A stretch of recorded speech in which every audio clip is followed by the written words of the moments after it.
The celebration banquet had just ended. The top floor of Shaw Group still smelled faintly of champagne, food, and expensive perfume, carrying the exhaustion that always came after noise and glory. In the hallway outside, several technical department employees who had not yet left were still whispering excitedly.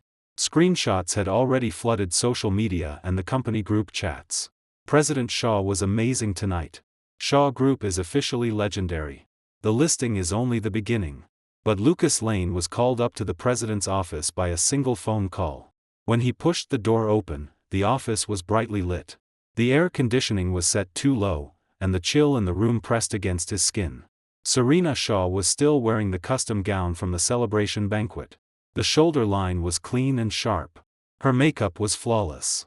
Only a few minutes ago, she had been holding a wineglass with perfect composure, calmly accepting everyone's compliments. Now she stood before the huge floor-to-ceiling window with her back to the door.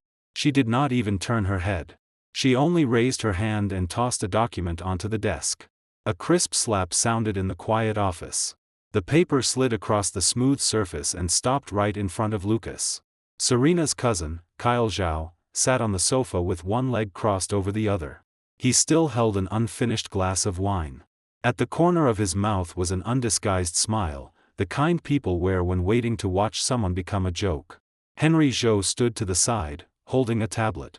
His expression was stiff. He looked like someone who already knew what was about to happen, but did not dare say a word. The atmosphere was cold. So cold it felt like a completely different world from the excitement in the banquet hall. "Take a look." Serena finally turned around. Her tone was flat, as if she were talking about the weather. "The HR department just issued it." Lucas did not move. He merely lifted his eyes and looked at her. 3 years of marriage had made him far too familiar with that look in Serena's eyes. Whenever she was truly about to strike hard, her face became calmer than ever. "What? Afraid to look?" Kyle laughed and deliberately set his wineglass down loudly on the coffee table. "Brother-in-law, pulling a long face on the first day after the company goes public isn't very lucky, is it?" Brother-in-law. From Kyle's mouth, that title had never carried respect. It was a bright, open slap to the face. Lucas walked over and picked up the notice. The title was painfully direct. Bold black letters. Notice of salary adjustment and position responsibility optimization. His eyes swept down and landed directly on the key lines. Adjustment target, Lucas Lane. Original position retained. Duties adjusted to process coordination and internal support. Original monthly salary, $7,500 before tax. Adjusted monthly salary, $750 before tax. Effective date, the first day of next month. The signature column carried Serena Shaw's smooth, cold handwriting. The HR stamp. The company seal. Everything was complete. There was not the slightest flaw. The copied departments were even broader. President's Office. Human Resources Center. Finance Center. Board Secretary Office. Lucas read quickly. But every word was clear as a needle. From 7,500 to 750. This was not a discussion. Not a test. It was a direct cut of 90%. And since the notice had been copied to so many core departments, it was clearly not internal communication. It was meant to nail him somewhere all the company's senior managers could see. Either he endured the humiliation, or he rolled out on his own. Henry Zhou's throat moved up and down. He looked like he wanted to say something. But in the end, he swallowed the words. Serena walked to the desk, placed both hands on the surface, leaned forward slightly, and looked at Lucas. Her voice was cold, without the warmth a human being should have. "Lucas, the company has gone public. Everything needs to be upgraded. Management needs upgrading. Personnel configuration needs upgrading too. Your old way of doing things is too outdated. It can't keep up with the current pace." She paused. Her red lips curved into a faint, nearly invisible arc. "To put it plainly, you are no longer worth your old price." The office fell silent for a moment. Kyle was the first to laugh, breaking the dead air. "President Shaw is already being polite." He swirled the wine in his glass as if reviewing a wonderful joke. "Brother-in-law, I'm not trying to be harsh, but the work you've done these past few years sounds nice if you call it steady. To put it bluntly, you were just an old ox pulling a cart. What's the use of burying your head and working hard?" Now the game is capital, packaging, resource integration. With that little ability of yours, you're really not enough. Lucas said nothing. Seeing his silence, Kyle became even more excited. And don't feel wronged. 750 isn't nothing. With your current state, if you really went out looking for work, who would hire you? Why not just stay at Shaw Group, do logistics work, drink tea, and wait to retire? How peaceful. Henry's face grew even worse. This was no longer discipline. This was grinding a man's dignity into the floor. Lucas turned to the final page of the notice. His fingertip paused for 1 second on Serena's sharp signature. The handwriting was neat. The signature was steady. There was no hesitation at all. This had not been done on impulse. At the very least, Serena had prepared this notice long ago. Perhaps even tonight's celebration banquet, all the flowers, applause, and champagne, had only been paving the way for this moment. The company had just gone public. She was standing at her most glorious peak. So she needed the most suitable target to prove that her power was fully secure. That target was her husband. The very man who had pushed her all the way to this position. Lucas suddenly found it funny. During the hardest months of the IPO roadshow, Serena had stood before the crowd, glamorous and untouchable. But behind her, almost all the data sorting, process coordination, supply chain risk breakdowns, and every financing schedule node had been watched and repaired by Lucas through endless nights. When she complained that she slept only 3 hours, he often had not slept at all. When she stood before people and said, "The team worked hard," everyone thought it was just a polished public line. Only he knew that the most essential person in that team, the one who could least be seen, had always been him. Because she had said that when a husband and wife built a company together, it was better to avoid suspicion. He said okay. She said that before listing, they should not publicly reveal too many private matters because it would affect management authority. He said okay. She said he was steadier behind the scenes, and that it suited his personality better. He said okay. And now, what she called behind the scenes had become trash she could throw away at any time. "Why aren't you talking?" Serena looked at him. A touch of impatience had appeared between her brows. "Sign for the notice today. The company is not a charity. We don't raise idle people. If you're willing to do it, stay. 750, take it or leave." The moment those words fell, Henry's fingers curled instinctively. Kyle, however, immediately followed up as if he had heard exactly what he wanted. "President Shaw is right. Brother-in-law, accept your fate. The times have changed." He bit down hard on the word brother-in-law. "That little hard work you contributed before has long expired. Don't keep standing on your old credit book. It looks ugly." Lucas finally lifted his head and looked at Kyle. His gaze was very calm. So calm that the smug smile on Kyle's face inexplicably froze for half a second. But only half a second. Kyle soon leaned back on the sofa again and gave a soft scoff. "What? Did I say something wrong?" Lucas ignored him. He placed the notice back on the desk and pressed down the slightly curled paper corner with his finger. "So it's decided?" he asked Serena. Serena looked at him. Her voice had no fluctuation. "Decided. No room to discuss." "None." "Good." The word good made even Henry freeze. He had thought Lucas would at least argue. Question her. Lose his temper. After all, this was no ordinary pay cut. This was a public execution. It turned a man who had been there since the founding of the company into a joke. But Lucas was too calm. Calm like the knife had not cut into his own flesh at all. Serena clearly had not expected this reaction either. A brief surprise flashed in her eyes. But it quickly turned into deeper contempt. To her, such silence was not restraint. It was incompetence. The helplessness of a man who could not even flip the table. "If you understand, sign it." She pushed a pen toward him. "Don't delay the following procedures." Lucas did not take the pen. He only picked up the notice again and read it carefully a second time. This time, he read even more closely. The effective date was set for the first day of next month. That meant the finance system had already filed it. The board secretary office had been copied. That meant this was a formal process, not a verbal threat. The position was retained, while duties were reduced. That meant they had deliberately left him no handle for unjustified dismissal. They were forcing him to leave in humiliation. The method was clever. And ruthless. The corner of Lucas's mouth suddenly lifted. It was not a happy smile. It was cold to the bone. Serena frowned. "What are you laughing at?" Lucas looked up at her. His voice was not loud, but it was clear in the quiet office. 750, he shook the notice in his hand as if confirming an absurd number. "That can't even buy the scarf I gave you last year." "Serena, you really are willing to cut deep." The air in the office seemed to solidify instantly. Henry's eyelid twitched hard. Kyle's smile also froze for half a second. That scarf. He knew about it. Last year, on Serena's birthday, Lucas had personally ordered it from a luxury boutique. It cost 6 figures in yuan. Serena had liked it very much. She even posted it on social media with the caption, "Thank you to the one who understands me." But she never mentioned who had given it to her. Now Lucas brought it up. It was not to settle old accounts. It was to tear open a corner of the fig leaf covering this humiliation. "You think I'm worth only 750. But how much of the dignity on your body was given to you by me?" Serena's face darkened. "What do you mean?" "Nothing." Lucas folded the notice carefully, as if folding a piece of art. "I just suddenly realized that once people stand high enough, the way they calculate value becomes rather fresh." "Lucas." Serena's voice turned completely cold.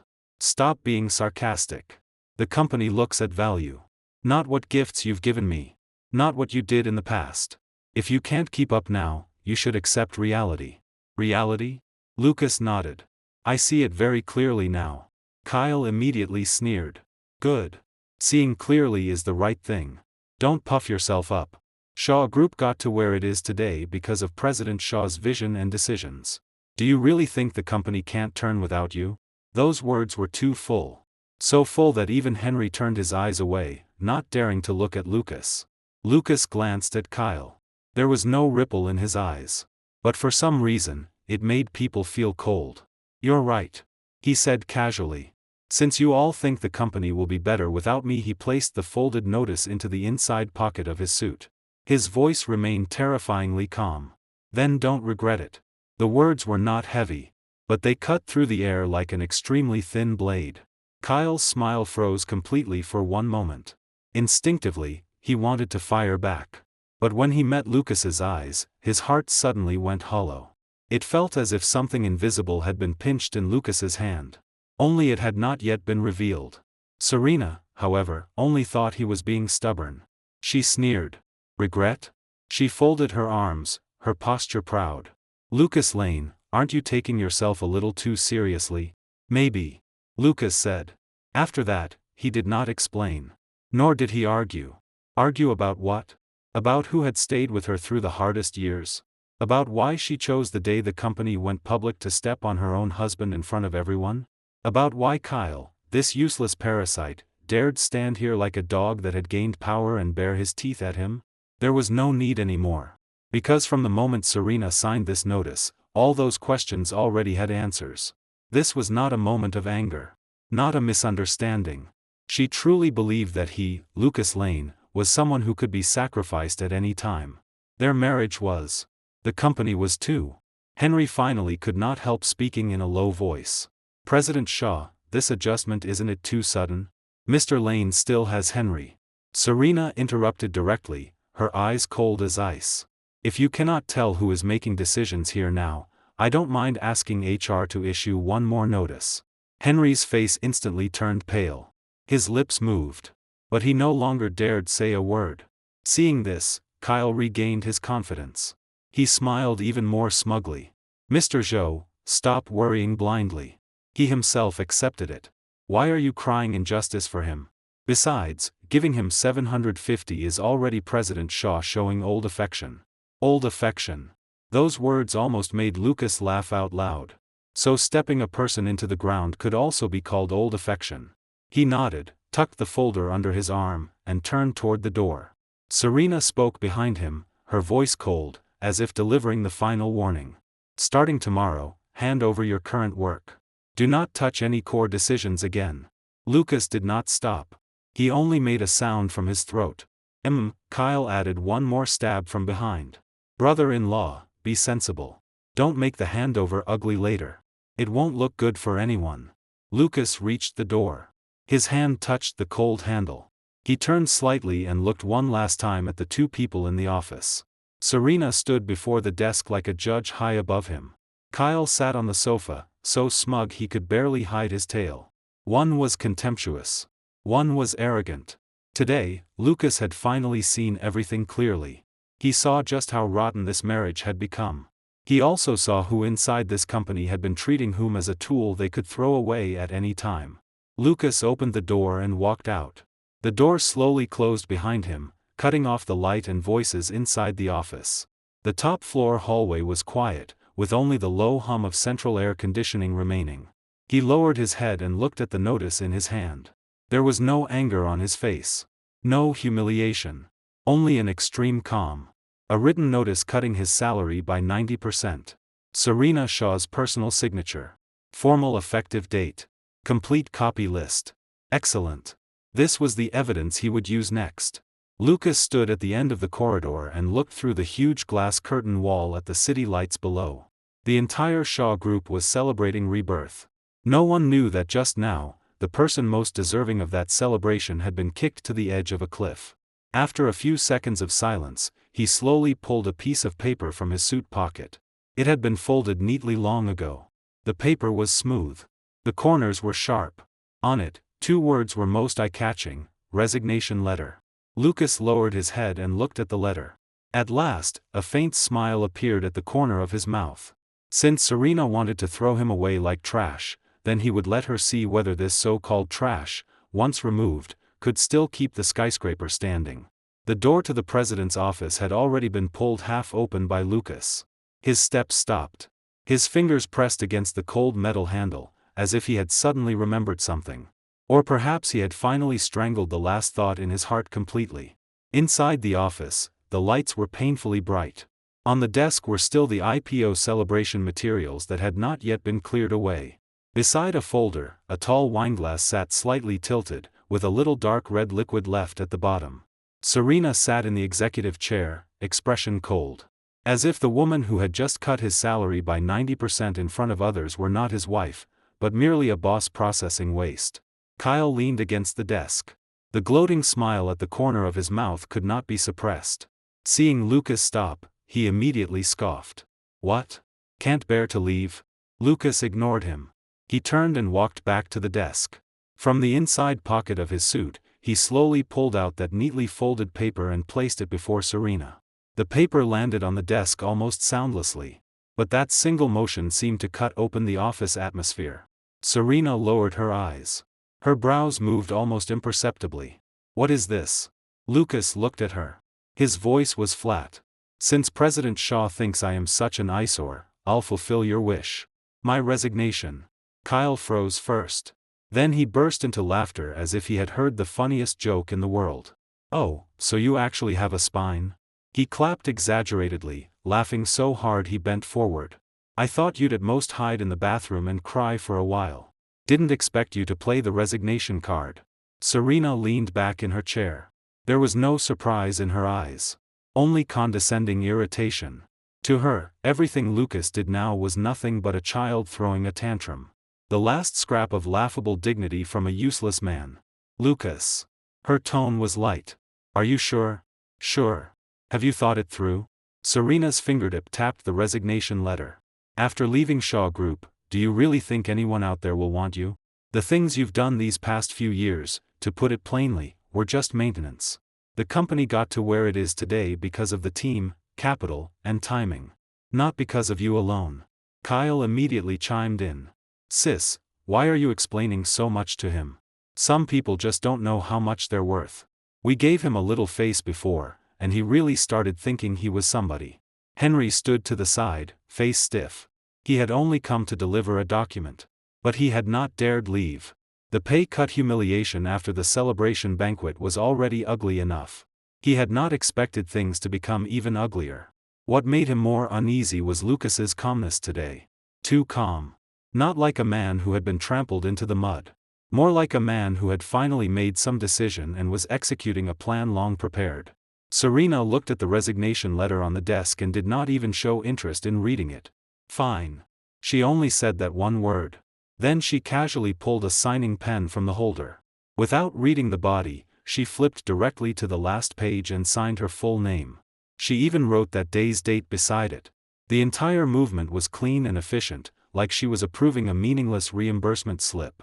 Lucas stood across from her. His eyes landed on the line she had signed. The darkness in his eyes grew cold. Serena tossed the pen aside and pushed the signed resignation letter back toward him. Satisfied? The corner of her mouth lifted slightly, carrying undisguised contempt. Leaving is for the best. Lucas, without me and without this company, you won't even find a decent job. Kyle laughed even louder. That's right. Roll out early. Don't keep showing up tomorrow and making everyone uncomfortable. Then Serena seemed to find the paper annoying. With a sweep of her wrist, she knocked the signed resignation letter into the trash can beside her foot. The paper ball struck the metal bin with a light clang and slid to the bottom. The office went quiet for a moment. Kyle looked ready for a show. He was waiting for the embarrassment, humiliation, and anger to appear on Lucas's face. Waiting to see this last kick crush him completely. But Lucas merely lowered his head and looked at the trash can. Then, in front of all three people, he bent down and picked the paper back up. His movements were unhurried. Even steady. There was a little dust on the paper. The corners had curled slightly from being crumpled. But Serena's signature and the date were still clear. Not blurred at all. Lucas raised his hand, unfolded the paper again, looked at it to confirm, then carefully folded it and placed it back into his suit pocket. Throughout the whole process, there was not a trace of embarrassment on his face. On the contrary, he looked like he was putting away an important document that should have belonged to him long ago. Henry's eyelid jumped hard. Kyle's smile froze for half a second. Then he said sarcastically, "What? Can't bear to throw it away? Treating a scrap of paper like treasure?" Lucas finally lifted his eyes and looked at him. That gaze was so calm that Kyle felt inexplicably uncomfortable. "Yes," Lucas said casually. "Some things are too valuable to leave in the trash." Kyle wanted to jab a few more words. But Serena impatiently waved her hand. "Enough. Take your things and get out. Stop acting in my office." Lucas nodded, as if he had truly heard an ordinary boss's command. "Okay." Then he turned and left. No more words. No attachment. Only when he reached the door did he pause with his hand on the handle. Without turning back, he said, "President Shaw, you signed very quickly today." Serena frowned. "What are you trying to say?" Lucas gently opened the door. "Nothing. I just hope you don't regret it later." The door opened. Cold air from outside rushed in, sweeping away the remaining smell of wine in the office. Kyle became angry and chased after him. "Lucas Lane, stop pretending." The hallway was brightly lit. The thick carpet swallowed all footsteps. The lingering noise of the celebration banquet still seemed to float in the air. But at that moment, the hallway felt cold. Lucas did not stop. He continued walking forward. Kyle caught up in a few steps, an ugly smile on his face. "Brother-in-law, stop pretending. No one is asking you to stay. The company will soar even without you." The word brother-in-law was especially harsh. It did not sound like family. It sounded like he was deliberately stepping on Lucas's face, reminding him, "You are the useless son-in-law of the Shaw family. A man your wife can kick out with a single sentence." Lucas finally stopped. Henry stood at the office doorway, still holding documents. He hesitated, not daring to come too close, but he did not leave either. Lucas turned his head and looked at Kyle. His expression was almost unchanged. "Then let it fly." Kyle's mouth curled. "That's right. Be sensible," Lucas interrupted him. His voice was not loud, but it nailed itself into the air like a cold blade. "I just hope that when it falls, you'll still be this stubborn." Kyle's smile froze. For one instant, his heart truly jumped. Not because the sentence was especially vicious, but because Lucas said it too steadily. So steadily that it did not sound like a threat. It sounded like prior notice of a fixed outcome. Kyle's eyes flickered. Then he grew angry from embarrassment. "Who are you trying to scare? You're a fired, not fired."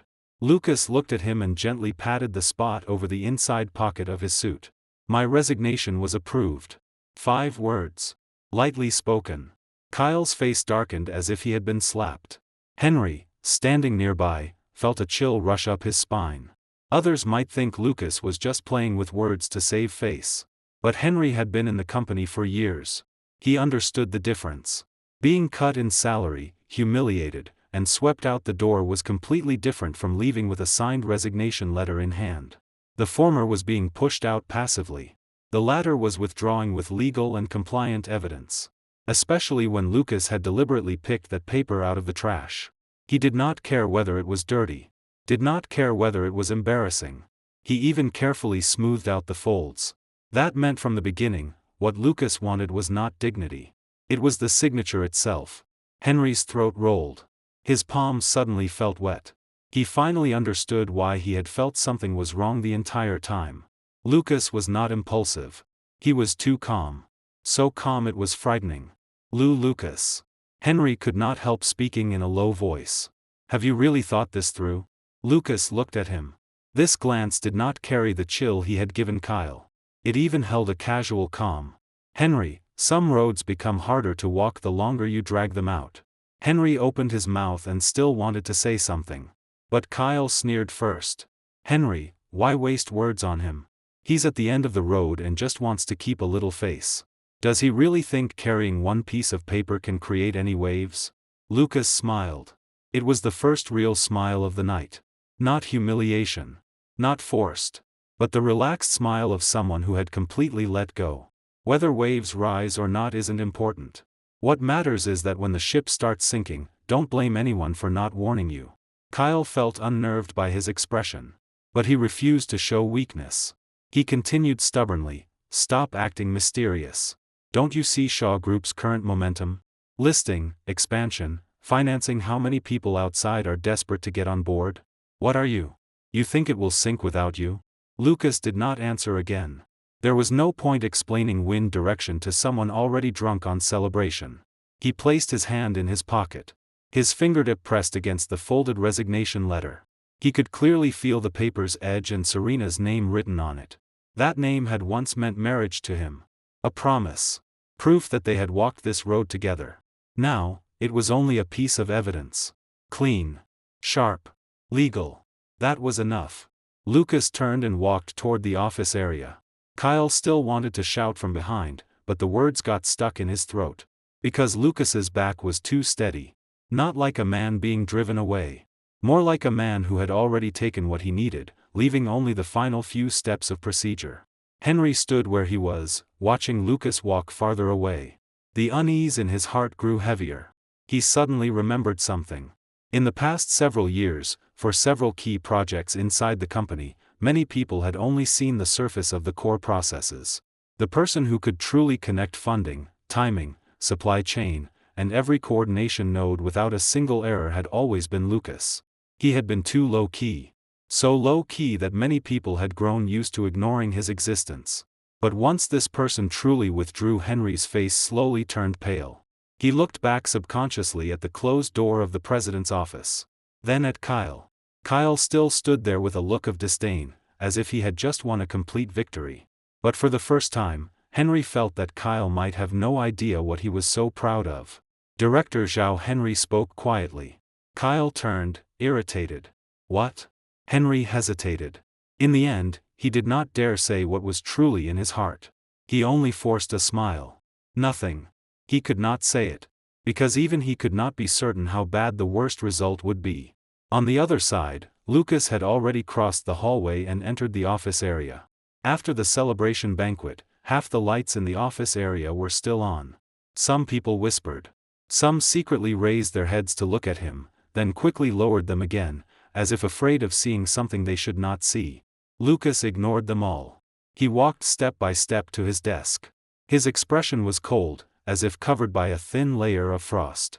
The signed resignation letter in his pocket was clenched tightly. This was not the end. This was the first thing he had taken back from Serena and Shaw Group. And it was the most crucial thing. From this moment on, he was no longer Lucas Lane, the man whose salary had been cut by 90% and who could only swallow the humiliation. He had completely given up on this marriage. And he had completely given up the last scrap of goodwill he had toward this company. Next, he had one final cleanup to perform. The sharpest cut to stop his losses. When the elevator doors opened, half the office area had already emptied. The celebration banquet had just ended, and the whole building still carried a restless heat. People passed by holding bouquets. Others returned to their desks with unfinished champagne, taking photos for social media. They shouted things like, "The IPO is secure. President Shaw was ruthless tonight." Lucas moved through the crowd without expression. That resignation letter had been signed very neatly by Serena. After signing, she had not even looked at him again. It was as if what she had discarded was not a husband and partner who had fought beside her for years, but a redundant cost that should have been removed long ago. That was fine. It saved him from leaving her any dignity. He arrived at his desk. He did not touch the old mug at the corner. Nor did he take the photo frame. In the group photo, Serena stood in the center, smiling beautifully.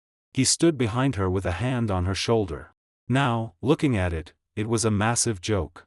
Lucas only pulled open the bottom drawer, the one with a lock. There was not much inside. Several folders. A backup power bank. 2 old pens. And a black USB drive worn pale from use. He picked up the USB drive, turned it between his fingers, and inserted it into the computer tower. The screen lit. The login interface appeared. Lucas entered account, password, and second dynamic authentication code. The system froze for 2 seconds, then entered the backend permission center. Every movement was so fast it looked rehearsed countless times. He clicked into the internal capital chain management portal. The page jumped, and jumped again. Finally, it stopped on a page known only to an extremely small number of people. Core Capital Pool Authorization List. In the top right corner, a line of small text stood out clearly. Current highest authorization holder, Lucas Lane. Below was a long list of linkage notes, involving offshore fund dispatching, temporary project bridging, credit hedging, and margin call windows. The $1.2 billion fund pool that outsiders had praised as legendary, and which had been one of the foundations behind Shaw Group's glorious capital market debut, hung here. To be precise, it was not Shaw Group's own $1.2 billion. It was a lifeline created by Lucas over the years through his personal network, channels, offshore accounts, and hedging routes.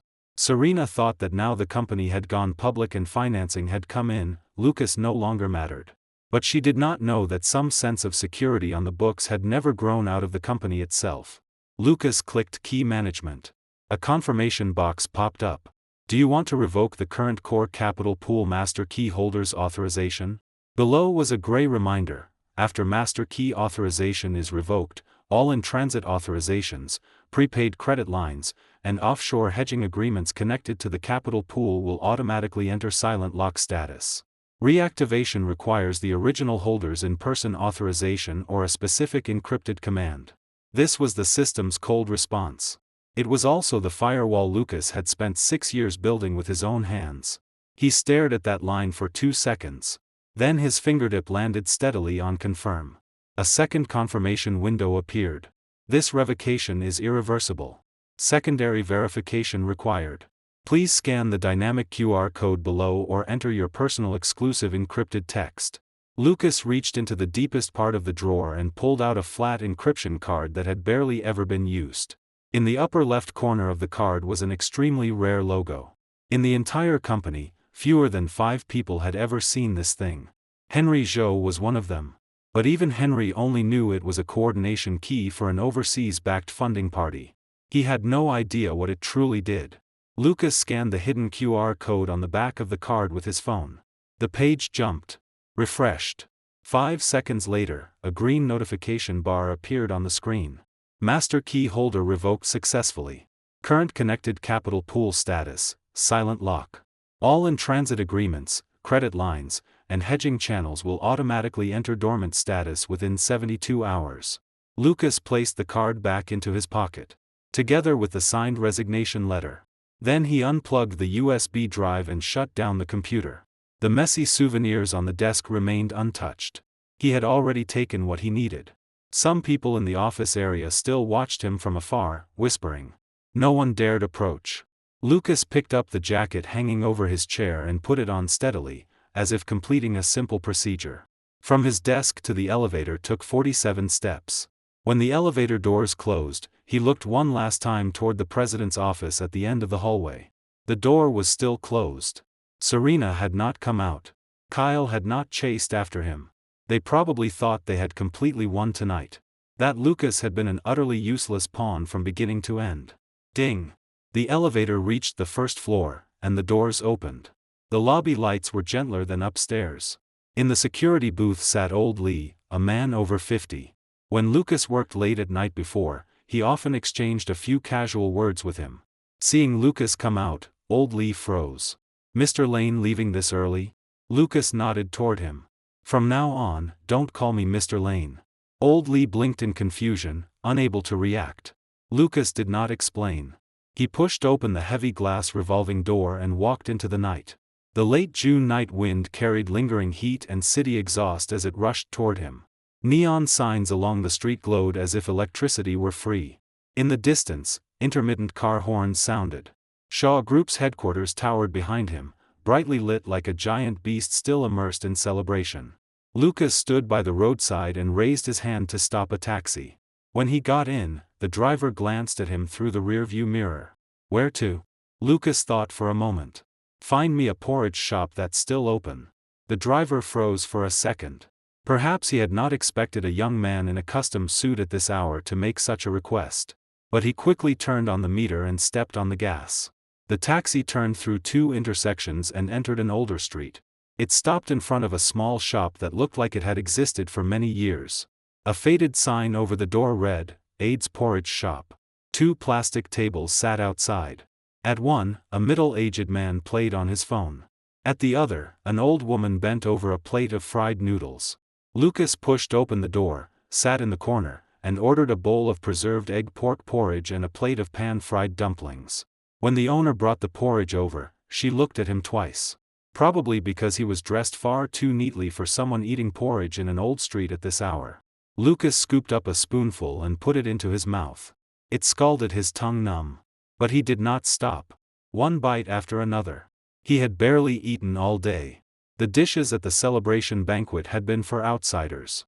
He had barely touched his chopsticks and had only sipped a little wine. Now his stomach was empty and weak. Only when the hot porridge slid down did he belatedly feel his whole body slightly floating. He set down the spoon and took out his phone.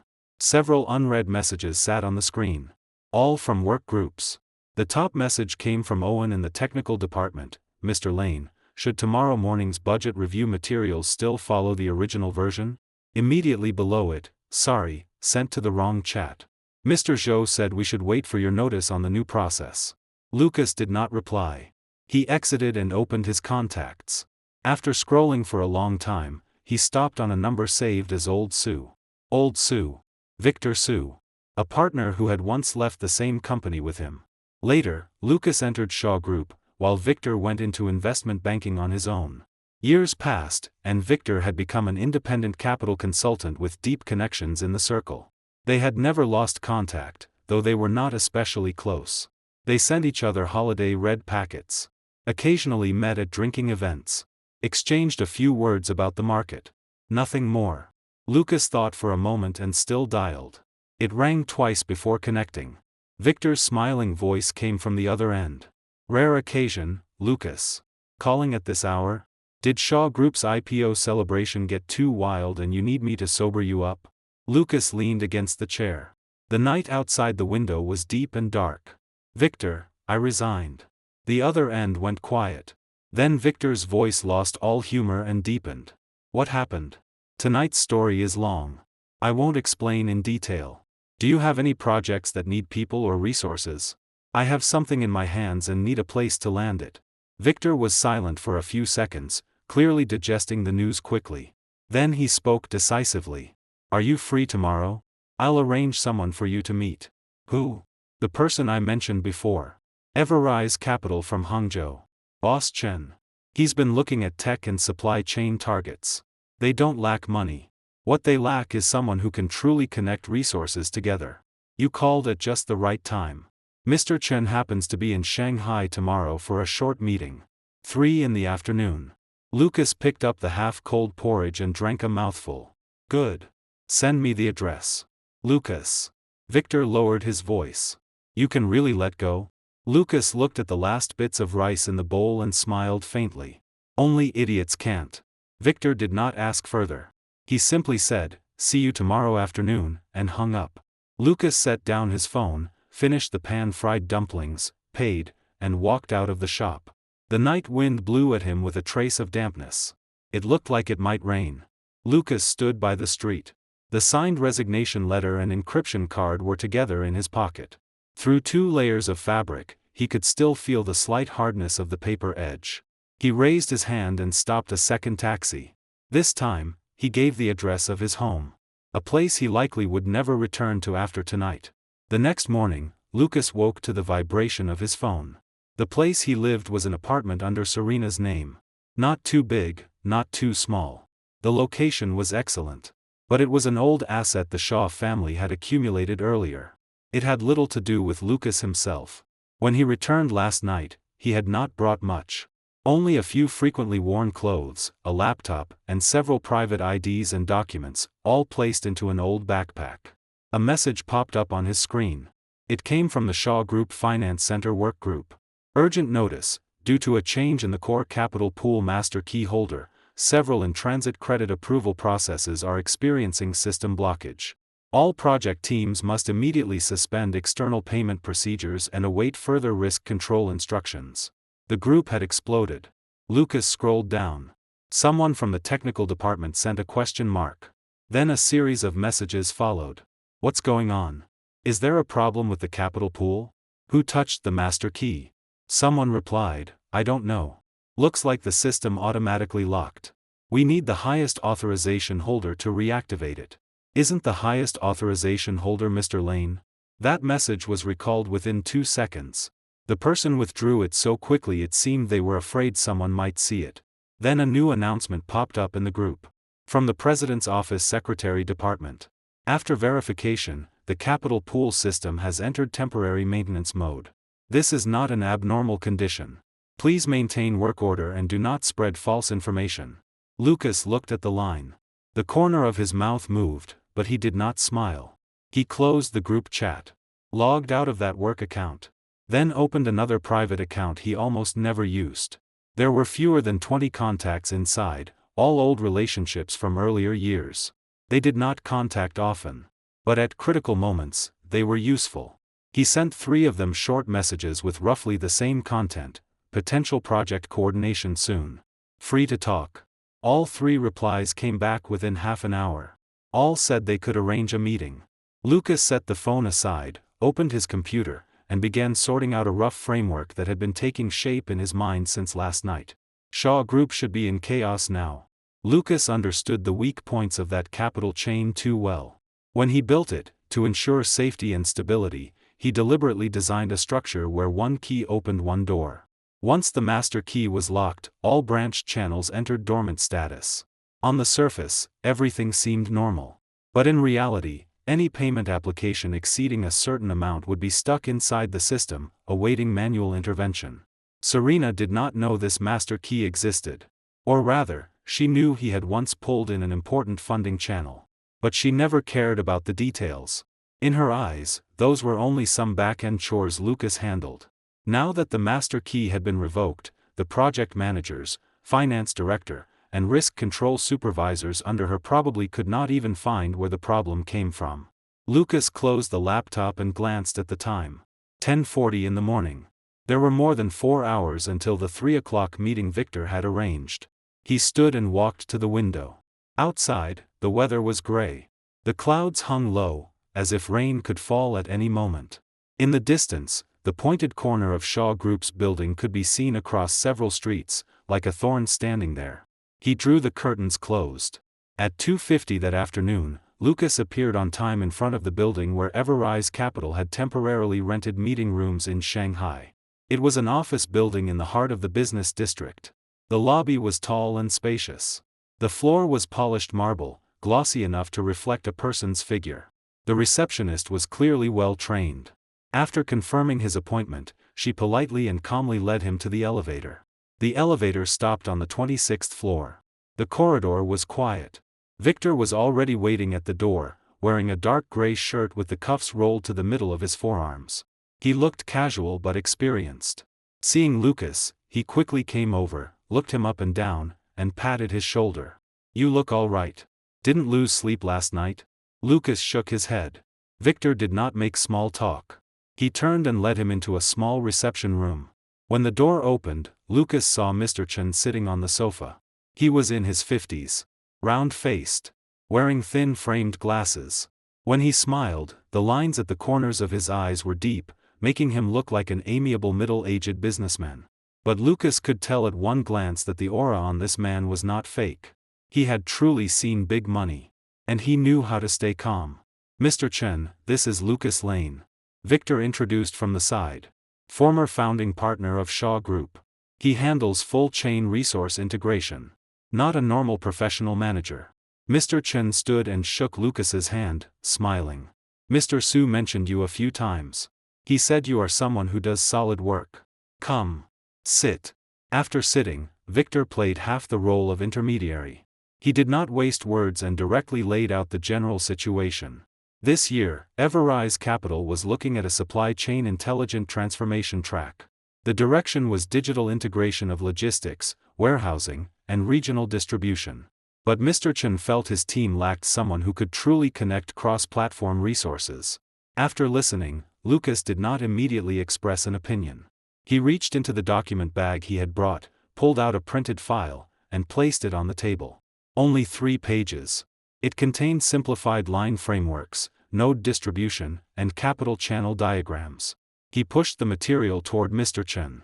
Mr. Chen, I did not bring a complete business plan today. To be honest, before coming, I didn't know which direction we would discuss. Mr. Chen lowered his head and looked through the pages. His brows lifted slightly. These are the logical framework of several resource ports and capital channels I've opened over the years. They do not involve any specific company or project.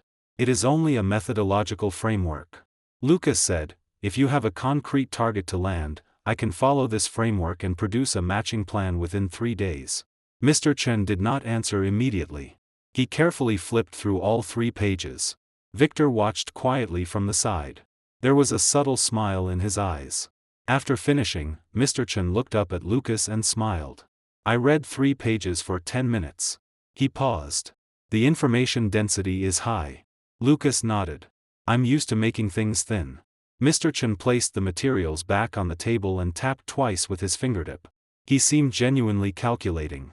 Mr. Lane, I'll be direct. This year, I truly am looking at supply chain targets. But targets alone aren't enough. I need someone who can hold together the target, capital side, technical side, and execution side. When Mr. Su mentioned you, I thought I was only giving him face by meeting you. He paused.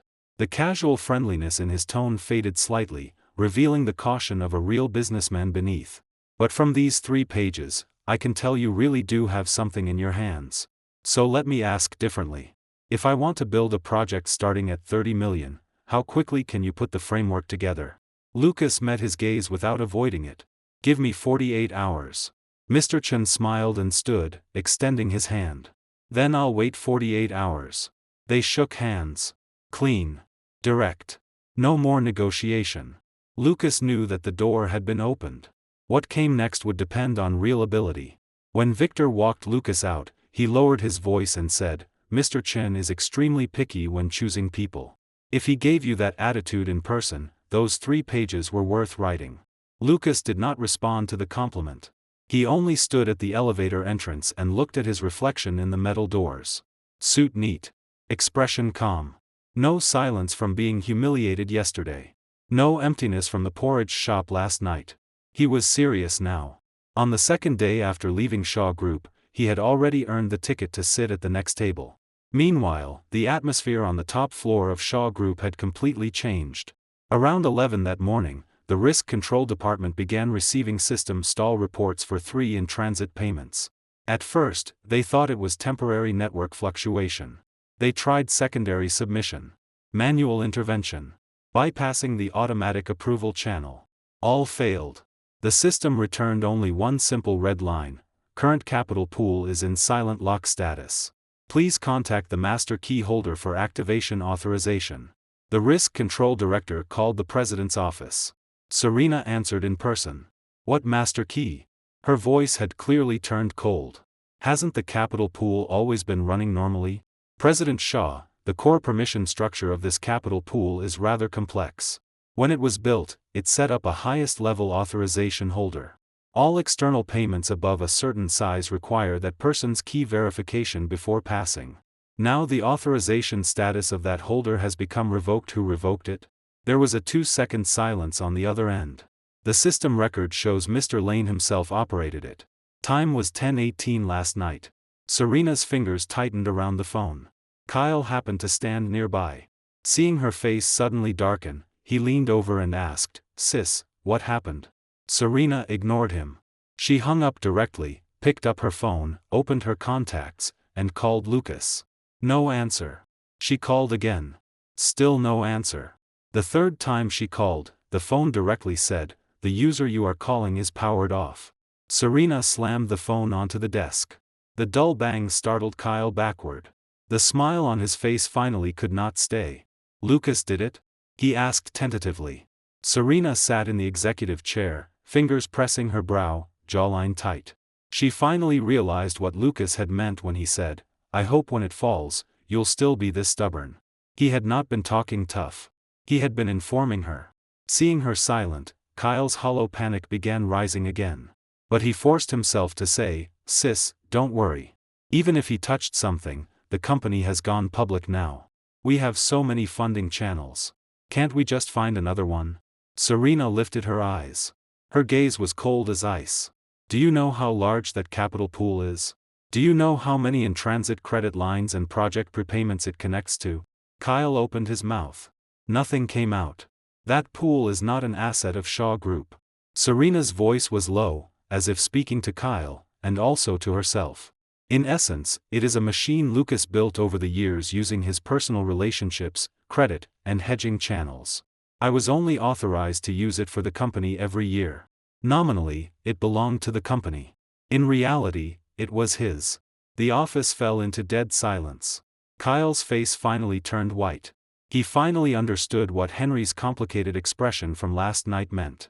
He also finally understood what Lucas meant when he said, "When the ship sinks, don't blame anyone for not warning you."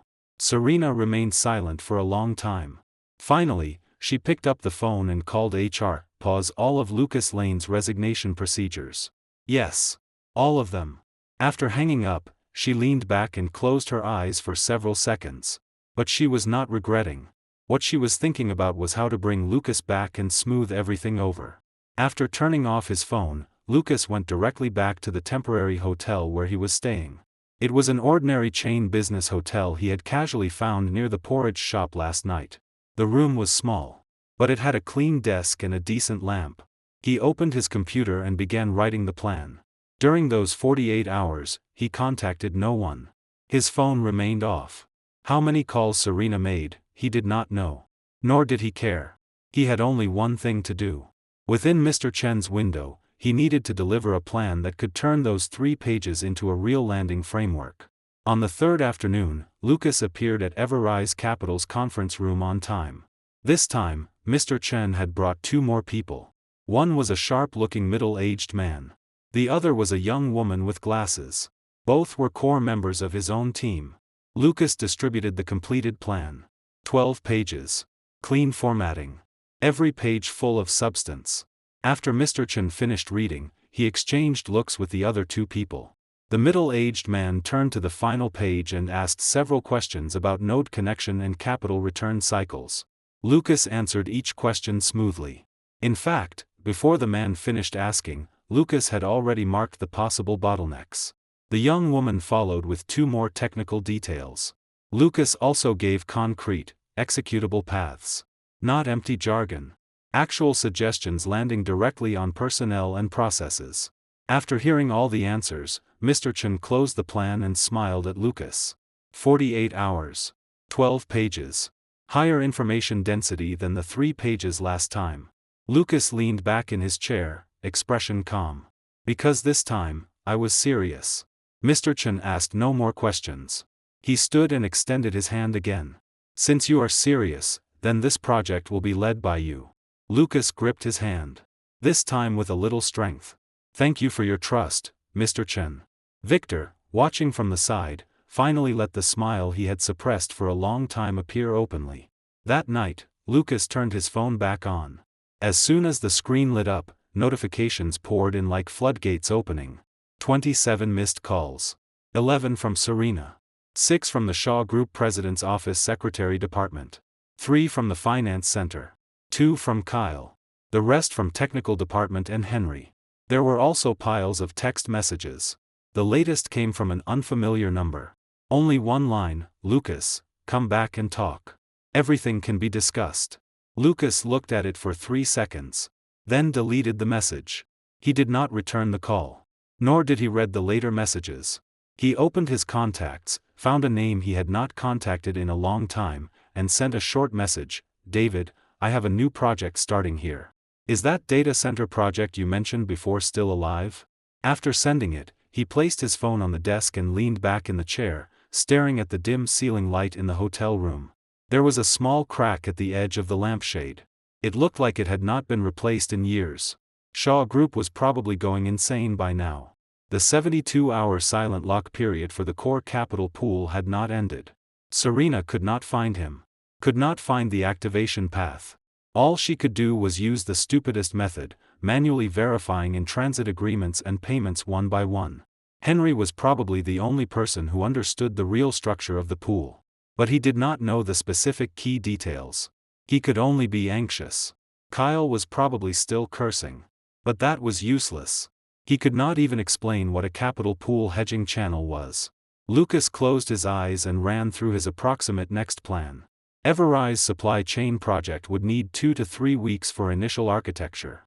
During that time, he could simultaneously push David's data center project. The two directions were not the same track. But some of the resource ports could be cross-used.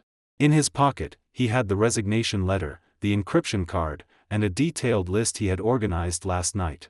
The list recorded every key resource link and capital channel node he had built for Shaw Group over the years. He had not given that list to anyone. But every connection was memorized in his mind. Serena wanted to cut his salary and step him into the dirt. Then he would use the things he had built with his own hands to show her what trash truly meant. For the next 10 days, Lucas barely rested. The Everrise project moved more smoothly in the early phase than expected. Mr. Chen was indeed not the kind of boss who only talked and did nothing. He gave Lucas enough decision-making space. The two core team members also cooperated well. In less than a week, Lucas connected several initial supply chain nodes. Mr. Chen approved the first special startup fund on the spot. At the same time, David's data center project also responded. David Zhai was a technical backbone Lucas had met years earlier during industry training. Later, David went out on his own and started a data service company built around edge computing, but he had become stuck at the expansion funding stage. Lucas matched Everrise's framework and his available resource ports with David's project. He found at least 3 nodes where resource reuse and cost sharing could be achieved. He spent 2 full days producing a new combined plan, linking 2 seemingly unrelated directions at the back-end resource level. After finishing, he sent the plan to Mr. Chen and David separately. Mr. Chen replied with a voice message of 7 or 8 seconds, "That connection is good. No objections from my side." David called directly, his voice excited. "Lucas, if this thing truly runs, my project can avoid at least 2 years of detours." Lucas smiled and did not say anything modest. He truly had that confidence. As those 2 projects gradually landed, Lucas's reputation in a small circle slowly began to rise again. Victor took him to 2 small drinking events. Lucas did not deliberately act high profile. But whenever people talked about supply chain integration and cross-platform capital channel design, a few words from him could explain the core logic accurately and steadily. Gradually, people began adding him on WeChat. On the 3rd day, he received a message from a former partner. The general meaning was, "I heard you left Shaw Group. Interested in discussing a new direction?" On the 7th day, the owner of a vendor company under Shaw Group found his contact through several connections. His words probed carefully, asking what Lucas was doing now and whether there might be any opportunity to cooperate. Lucas watched all these shifts in attitude. He could feel that within the outside circle, his reputation was slowly changing from Serena Shaw's ex-husband, the useless man thrown out, to a ruthless operator who really has big moves in his hands and left Shaw Group for unknown reasons. The shift was subtle, but crucial. At the same time, Shaw Group's condition was visibly worsening. At the 70th hour, the core capital pool's locked state automatically entered a deeper protection mode. The system stopped accepting any bypass requests. All payments above the limit were frozen completely. Serena personally contacted several external institutions that had previously cooperated with the capital pool, hoping to temporarily supplement liquidity through external channels. But every response was the same. They said the channel architecture of the pool was bound to the master key. Once the master key was revoked, all related agreements entered silent status. No one could move them. Serena was so angry that she smashed a cup in her office. Kyle had not dared speak wildly like before during this period. He vaguely sensed the seriousness of the matter. But he still held on to luck, saying to Serena, "Sis, don't panic. Doesn't the company still have other money on the books?" At the time, Serena was staring at a frozen payment list on her computer. Without lifting her head, she said, "That little money on the books, how many credit holes can it fill?" Kyle went silent. What made Serena even more anxious was that more and more project parties began calling to urge progress. Some were already signed agreements halfway through execution. Because the capital pool was stuck, payments could not arrive. Others were new projects still under negotiation. When the other side heard there were issues with the funding end, their attitude immediately turned from enthusiastic to wait and see. The number of inquiry calls and emails received daily by Serena's assistant tripled. She tried to send Lucas a legal letter through lawyers, claiming that his resignation procedures had not yet been formally completed and that revoking the core key might involve improper handling of company assets. She demanded that he cooperate with the handover within a deadline. After Lucas received that legal letter, he read it once. Then he called his former private lawyer. The lawyer's surname was Harris. He had known Lucas for years and had handled certain matters that were inconvenient to bring into the open. His mouth was tight. After hearing the situation, Attorney Harris only said, "Mr. Lane, your resignation letter carries her handwritten signature, the date, and HR confirmation stamps. The moment she signed it, the resignation already had legal effect. Whether the later procedure is finished is only a process issue. It does not affect the established fact of your resignation." Lucas said then hung up. After that, he returned the legal letter exactly as it came. And signed. 2 days passed. Serena received no reply and silently smashed a second cup. Lucas did not put any energy into dragging things out with Shaw Group. His time was now completely filled. By day, he ran project connections. By night, he wrote plans and reviewed progress. In between, he dealt with increasingly frequent invitations and inquiries. His WeChat contacts nearly doubled in those dozen days. Many people came to him voluntarily. Some wanted to discuss cooperation. Some wanted to probe his situation. Some simply wanted to know this mysterious figure who had suddenly emerged from Shaw Group. After one drinking event, Victor pulled him to a corner and said half jokingly, half seriously, "Lucas, you look much more pleasing now than you did during those years at Shaw Group." Lucas took a sip from his glass and said nothing else. But he knew Victor was telling the truth. During those years at Shaw Group, he had made himself too small. For Serena's phrase "avoid suspicion," he stood behind the curtain and gave away all the spotlight and speaking power. He thought that was the tacit understanding a marriage should have. The restraint required to travel far together. In the end, everything he gave up, Serena took without hesitation. And still thought it was not enough. Now she even thought he was redundant. But that was fine. He had taken those things back. On the 23rd day, Shaw Group's crisis began leaking from the inside to the outside.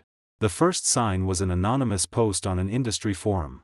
It mentioned that a newly listed company's core funding channel is abnormal, and subsequent project progress may face major adjustments. The post did not name Shaw Group directly. But many people could connect the clues. Then, a vendor company that had signed a letter of intent with Shaw Group suspended further cooperation talks, citing the need to reassess commercial conditions. After that, a media outlet published a short report. The content was not especially aggressive. But the headline included the words, "Shaw Group's funding end suspected of fluctuation." Serena urgently held a senior executive meeting. She demanded that all departments keep silent, strictly control information leakage, and speed up efforts to secure replacement credit lines from other banks. But during the meeting, the finance director looked terrible. Because the time window was too tight. Some in-transit agreements would trigger default clauses in 10 days. The fastest approval process for new credit lines would take 15 working days. Kyle finally did not dare say things like "don't panic." He had begun to fear. Serena sat at the head of the conference table with a face so dark it looked ready to drip water. She said nothing. After the meeting, she sat alone in her office. Spread in front of her was a project list that Henry had secretly given her the night before. The list densely recorded nearly 30 key nodes. Behind each node was the name of the person responsible. For more than half of them, the note column contained only one simple name: Lucas Lane. Serena stared at those 2 words. Her thumbnail dug a shallow mark into the edge of the paper. She could not understand. She had clearly taken control of everything. The company was listed. Financing had come in. Outside, she was glorious and everyone called her President Shaw. How had everything started collapsing backward overnight? She remembered Lucas standing before her desk that night. She remembered him saying, "Then don't regret it." At that time, she had only found it laughable. Now, she could not laugh. On the 27th day, Lucas received Henry's call. On the other end, Henry's voice was very low, carrying obvious exhaustion and tension. "Lucas, it's me." Lucas leaned back in his hotel room chair. Outside the window, the night was thick. "Henry, what is it?" I probably shouldn't call you." Henry's voice was dry. "But there are some things I think you should know." Lucas did not interrupt him. He only listened. Henry spoke in fragments. He said Serena's temper in the company had been growing worse. He said Kyle had recently been seen privately meeting several capital parties, as if looking for a way out. He said the finance director mentioned that morning that if the capital pool issue could not be resolved, at least 2 projects would stop next month. Finally, Henry remained silent for several seconds before speaking even lower. "Lucas, the day you left, I told you in the hallway that something felt wrong. But back then, I didn't dare say more.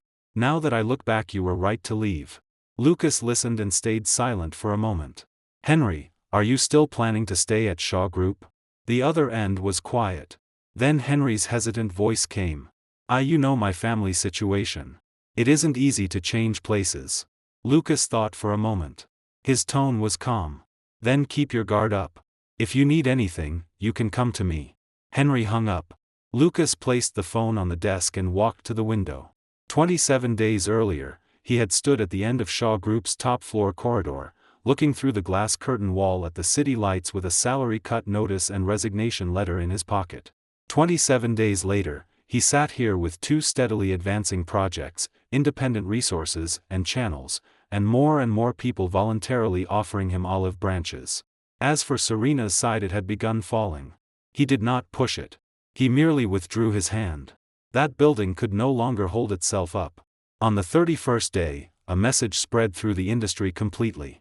Due to abnormal core funding channels at Shaw Group, the betting clause of a key project had triggered a warning.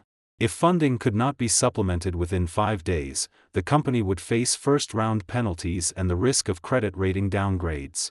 This was a substantial public blow. After the news emerged, Shaw Group's stock price fell immediately. It had not yet reached a collapse level, but the downward trend was visible. Serena did not appear publicly for 3 straight days. According to insiders, she canceled all external events and stayed in her office every day, flipping through past agreements and coordination records one by one, trying to find an alternative route around the master key. But she found nothing. That funding chain had been handed to Lucas to build by Serena herself. She had never spent time understanding its structure. Now, no matter how much time she spent, she was only searching through an empty shell left by someone who had already left the table. Kyle grew even more anxious. He began frequently attending investment circle dinners, openly and secretly asking whether anyone could take over or provide bridge financing. But his ability was only enough to act powerful inside Shaw Group. Outside, when others heard he was Serena Shaw's cousin, they remained polite on the surface. Deep down, no one took him seriously. One night, after drinking, he called Lucas. Lucas was in an online review meeting with Mr. Chen's team.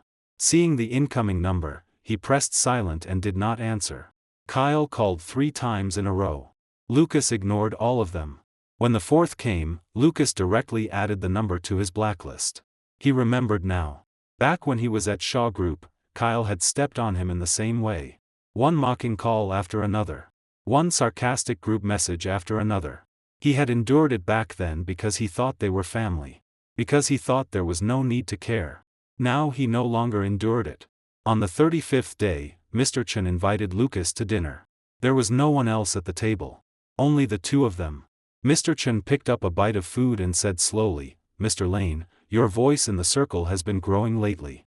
I've received several calls in the past 2 days. All were indirectly asking about you." Lucas set down his chopsticks and smiled. Then does Mr. Chen think this voice is good or bad? Mr. Chen looked at him. Sharpness hid in the wrinkles at the corners of his eyes. For me, of course it's good.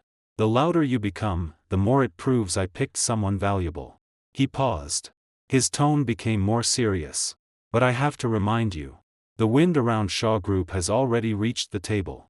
People are beginning to connect Shaw Group's funding problems with your departure.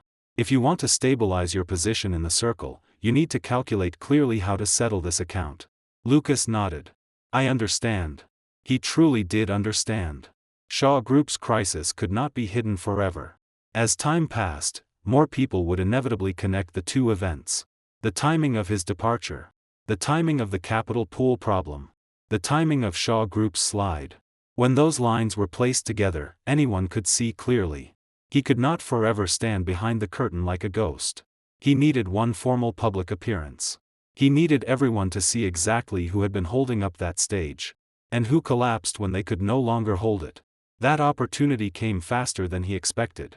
On the 38th day, Shanghai held an industry capital matching summit. It was fairly large, attended by many investment institutions, project parties, and key figures in the circle. Mr. Chen attended as Everrise's representative. One day earlier, he called Lucas and said that there would be a roundtable discussion the next afternoon. The topic was supply chain integration and cross-platform capital coordination. He asked whether Lucas was interested in speaking a few words. Lucas thought briefly. Then said yes. On the day of the summit, Lucas wore a dark gray suit. It was more low-key than what he had worn on the night of Shaw Group's celebration banquet. But the tailoring was sharp, clean, and fitted. Standing in the crowd, he carried a calm presence. Victor was also there. Seeing Lucas enter, he raised a thumb from far away. The roundtable discussion was scheduled for 3 in the afternoon. When Lucas went on stage, there were around 70 or 80 people in the audience. Not top scale. But all were genuine practitioners and capital representatives in the circle. When introducing him, the host said, "Mr. Lucas Lane, former core partner of Shaw Group, current head of Everrise Capital Supply Chain Project." There were several low whispers under the stage. Lucas stood on stage before the microphone. His voice was very steady. He did not talk too much theory. Instead, he spent about 20 minutes sharing practical routes for supply chain integration and cross-platform coordination. He inserted several cases he had handled personally. He named no projects. But every logical line was clear and thorough. After finishing, the session entered free questions. Someone stood up and asked a question that sounded ordinary but had a deep meaning beneath it. "Mr. Lane, recently there has been some discussion in the industry about Shaw Group's funding end situation. It is rumored to have some connection with your departure from Shaw Group. What is your view on this?" The room quieted instantly. Every gaze focused on Lucas. Lucas stood on stage and looked at the questioner. He did not avoid the question. Nor did he dodge. Speaking into the microphone, his voice was not loud, but every word was clear. "Shaw Group is a company I participated in founding. I gave it 6 years of my life. But before I left, my salary was cut by 90%. The resignation letter I submitted was signed that same day and kicked into a trash can. That signing process was legal and compliant." Low disturbance moved through the audience. The questioner followed, "What about the funding end issue?"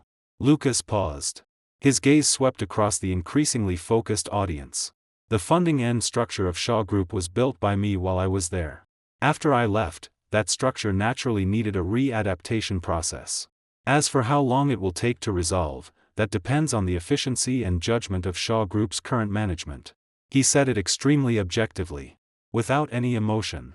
But everyone understood. He built the money. He built the structure. He left. The structure fell. No one else could be blamed. Today, standing here, he was merely stating a fact. Not accusing. Not retaliating. But for those who had once stepped on him, this statement would hurt more than any hysterical accusation. Because an accusation could still be dismissed as emotional. But this cold, procedural statement of facts was the true, irrefutable reckoning. When Lucas walked off stage, Victor waited beside the aisle and patted his back. He did not say anything. But the satisfaction in his eyes could not be hidden. The core team member from Mr. Chen's side was also not far away. The young woman with glasses gave him a very light okay gesture that only the two of them could see. Lucas returned to his seat. His phone vibrated. It was a message from Henry. Only 3 words, "I heard it." Lucas read it, placed the phone back in his pocket, and did not reply. On the 40th day, Shaw Group's stock fell to its lowest level since listing. Serena finally could not hold on. That afternoon, she asked her assistant to dial Lucas's private number. When Lucas answered, the other end remained silent for several seconds before Serena's voice came through. Her tone was much lower than in the office that night. Most of the cold sharpness was gone. In its place was a kind of exhaustion that was difficult to describe. "Lucas. President Shaw." She paused, as if organizing her words. "Are you free the day after tomorrow? I want to speak with you in person." Lucas leaned back in his chair. Outside the window was bright afternoon sunlight. So bright it hurt the eyes. "Speak about what?"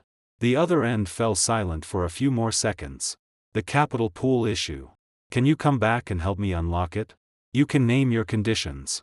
Lucas did not answer immediately. He remembered that night. She had stood before the floor-to-ceiling window with her back to him, tossed an envelope onto the desk, and said in a tone cold enough to contain no humanity, "$750. Take it or leave." He remembered Kyle sitting on the sofa, calling him brother-in-law again and again, each word carrying a blade. He remembered bending down to retrieve that resignation letter from the trash can. The humiliation in the air then had been suffocating. Then he spoke. His voice was flat, like a bowl of water long gone cold. "Serena, do you still remember what you said that night?" The other end quieted. "You said the company doesn't raise idle people. You said I wasn't worth $7,500. You said $750, take it or leave." Lucas repeated every word, leaving out not even a punctuation mark. "At that time, you thought I was trash you could throw away at any moment. Now you discovered that the thing you threw out contained a key. So you want to pick it back up." At last, Serena's voice cracked slightly. "Lucas, I admit I went too far then, but no but." Lucas interrupted her. "When you signed, you did not hesitate. When you kicked it into the trash, you did not hesitate. This result was signed by your own hand." The other end fell completely silent. Lucas listened to that silence and added nothing. He did not curse her. Did not mock her. Did not say any cruel words. He simply placed the facts there like a notarized document. Impossible to change. Impossible to withdraw. Finally, Serena's voice sounded again. It was much lower, carrying the compromise of someone forced to the end. "Then can you tell me how the master key can be reactivated?" Lucas thought for a moment. "The master key revocation is irreversible. If you want the capital pool to return to normal operation, the only method is to rebuild the authorization process according to the architecture I designed back then. I can sell you the architecture diagram." "Sell?" "Yes. Fixed price. $7.5 million. The breathing on the other end clearly stopped for 1 second. Lucas continued, "The architecture diagram plus matching coordination documentation can be delivered within 48 hours after the contract is signed. If you need follow-up execution support, that will be charged separately." Serena was silent for a long time. "Lucas, are you not even willing to show me charity now?" Hearing that, Lucas suddenly found it absurd. Charity. She actually thought he was showing her charity. He was clearly only selling her something she had once possessed, but had thrown away with her own hands. "Serena." His voice finally sank 1 degree, carrying the only true weight it had carried in 40 days. "I told you. I hoped you wouldn't regret it." The other end did not answer again. Lucas hung up. On the 41st day, Shaw Group issued a short internal announcement. The company would conduct a full upgrade and adjustment of the capital management system. Related procedures were already underway. Normal operations were expected to resume within the next 2 weeks. The wording was standard and proper. But it could not hide from industry insiders. Anyone with eyes could tell Shaw Group had no way to reactivate the old system. They could only spend money to rebuild a new one. And the architecture diagram they needed to rebuild that system was now in Lucas's hands. Price, $7.5 million. Lucas read the announcement in his hotel room and turned off his phone screen. He stood and walked to the window. Outside, the sky was slowly darkening. A red evening glow burned in the distance like a thin layer of fire across the horizon. He reached into his inside pocket and touched the resignation letter he had folded for a long time. The paper corner had softened slightly. But Serena's signature was still clear. He pulled it out, looked once, then folded it again and placed it into the drawer of the bedside table. He would keep this thing. Not for hatred. Not for revenge. Only to remind himself, some roads are enough to walk once. On the 43rd day, Shaw Group did not publicly announce the details. But the circle knew clearly. Serena agreed to pay $7.5 million to purchase the capital architecture rebuilding plan and related documentation from Lucas. The contract was not signed at Shaw Group headquarters. It was signed in the conference room of a third-party law firm. Serena did not come. A Shaw Group vice president and legal director came instead. Lucas brought only attorney Harris. The signing process was simple and efficient. There was no small talk. No handshake. No extra words. When Lucas signed his name on the final page, the pen fell steadily. After signing, he put away his copy of the contract, stood, nodded once to the two people across from him, and turned out of the conference room. As he walked out, he saw a familiar figure standing at the end of the hallway. Henry. Seeing Lucas come out, Henry quickly walked over. His face carried a complicated expression. Like relief. And like regret for something. Lucas stopped and looked at him. Henry hesitated, then said in a low voice, "The contract is signed. President Shaw asked me to go back and organize all project files you handled before, then seal them." Lucas said nothing. He only looked at Henry. "Are you doing all right?" Henry gave a bitter smile. "I can hold on. Kyle has been much more honest recently. He doesn't even dare speak loudly now." Lucas nodded and patted Henry's shoulder. "If you need anything, come find me." Henry nodded hard. His eyes reddened slightly, but he held it back. Lucas walked past him and did not look back. 3 days after the signing, Shaw Group paid the first installment according to contract. Lucas did not keep all that money for himself. According to the resource cooperation agreements he had previously discussed with David and Mr. Chen, he injected part of it into the 2 ongoing projects as early project investment. After David received the funds, he called for half an hour, his voice full of uncontrollable excitement. Mr. Chen's side also quickly gave feedback, saying the money had arrived at exactly the right time and could push through a node that had been stuck in the middle. After handling those matters in his hotel room, Lucas opened his private email, which he had not logged into for a long time. Inside sat one email from Henry. No subject. Only a short paragraph in the body. "Lucas, I received Kyle's resignation application this afternoon. He is preparing to leave Shaw Group for a small investment company. President Shaw approved it and did not ask him to stay. Also, President Shaw sat in her office for a long time this afternoon and did nothing. Just looked out the window." Lucas read the email and closed the page. He did not reply. Did not comment. Nor did he feel any unnecessary emotional fluctuation. Kyle's resignation did not make him feel satisfied. Nor did it make him feel regret. It was merely a result that was bound to arrive. It had nothing to do with his plan. And nothing to do with his revenge. A person like Kyle, once he lost Shaw Group's protection and the privilege to step on others, could not make waves anywhere.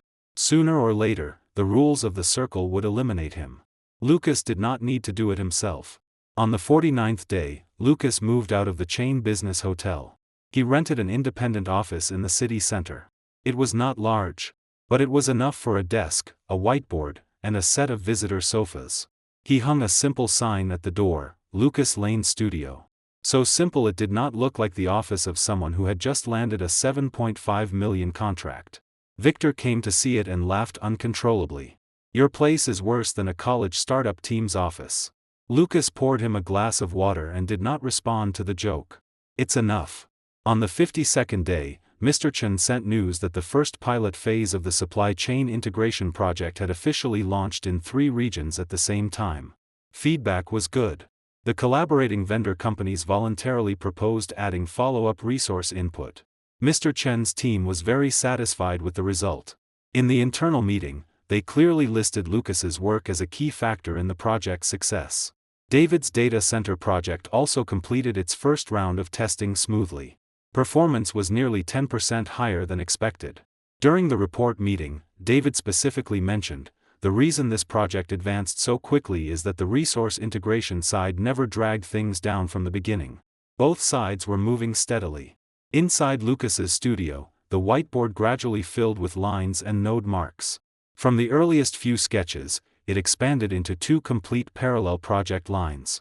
At night, when he returned to the apartment, he would occasionally stand before the window and smoke 1 cigarette. He had not smoked before. But recently, after the busy day ended, he would sometimes light one, smoke it slowly, then shower and sleep. One night, he dreamed of the celebration banquet again. In the dream, everything was identical to reality. Champagne. Flowers. Everyone's applause. Serena stood on stage and smiled beautifully. He stood below, holding a glass of untouched wine, looking at the person on stage. There was no anger in his heart. No unwillingness. He only felt that everything was very far away. When he woke up, the sky had not yet brightened. The city outside was still sunk in quiet ink blue. Lucas turned over and closed his eyes again. On the 60th day, Shaw Group's capital system rebuilding work entered the final stage. According to fragmented industry news, although the new architecture was safe and stable, its efficiency was nearly 30% lower than the old system. Serena no longer mentioned Lucas's name in public. But once, during an internal meeting, a subordinate project leader casually said, "If Mr. Lane were still here, this would be better." Serena interrupted him on the spot. The meeting atmosphere turned cold immediately. Lucas learned these details piecemeal through Henry and old connections. He did not deliberately ask. But news always came uninvited. On the 63rd day, after leaving Shaw Group, Kyle joined that small investment company. He lasted less than 3 weeks before being marginalized due to poor business ability.